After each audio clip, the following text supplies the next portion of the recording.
How did you end up in that group? I mean, a lot of us were posting on the same message boards. Like, you know, back then, most everybody was kind of like a lone wolf in the poker world. Like, you just saw it on TV and then you Googled it and all of a sudden you were a member of some message board and some small poker community, and you would start exchanging ideas, and, you know, you'd get someone's AOL Instant Messenger screen name, and then maybe you'd meet up finally, you know, when you go to play your first big live tournament, you meet some people. And, you know, we just had a really great group kind of coalesce together starting in 2000 and, like, I guess early 2007. And, you know, we had several years where we were all living together at Panorama Towers in Vegas.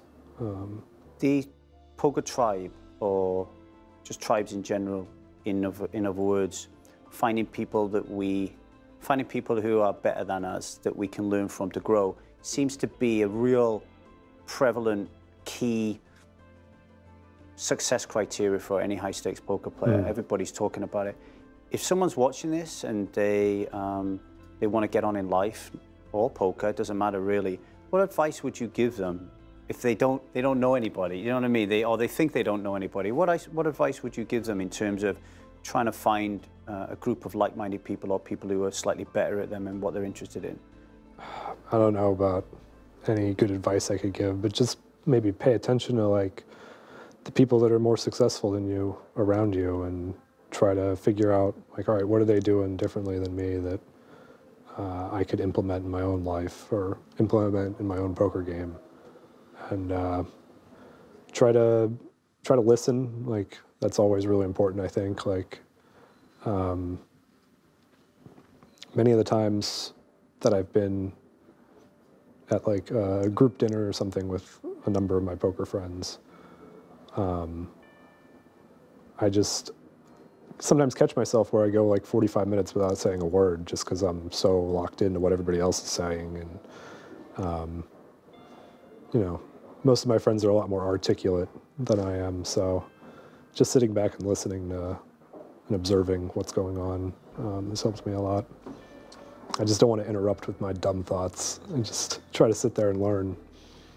I'm surrounded by a lot of people at the moment, actually, who are really beating themselves up because they don't feel that they feel like they're somewhat defective, or they're not normal because they're quiet in and around social scene, and they attribute success as being, oh, this person can talk a lot and is very loud. And I keep saying to them, no, you know, be the person there listening, right? You can learn so much. Yeah. I think a lot of the time, the loudest person in the room is trying to compensate for, you know, something else. And I try not to spend too much time around those kind of people. Justin Bonomo, Scott Seaver, very influential people. Anyone else? Well, I mean, I mentioned already, of course, doesn't have to be Caxton. poker. What about outside of poker? Any inspirations or people who've been influential in your life? I mean, my parents, my brother and my sister, my friends from college and high school, and my girlfriend has been a really great influence on me the last few years. But, you know, the main focus of my life is still trying to be a great poker player, and, you know, my biggest influences, my most important influences in that regard are, you know, all those guys I've already mentioned, plus, you know, many more. And jerking around a little bit there, when you are surrounded by these great minds, how does it feel to ask them a question that you're actually thinking is going to be dumb? Well, I mean, you just can't ever be embarrassed. Like, you know, poker's a very, very complicated game, and there's rarely an absolute right answer. And, you know, if you're not out there experimenting and doing some stuff that you think maybe this is wrong, then you're not going to reach the level that you maybe potentially have. You can't be embarrassed too bad. You know, sometimes I've certainly done some things that are pretty embarrassing at the poker table, but in the long run, it's made me a stronger player, I think.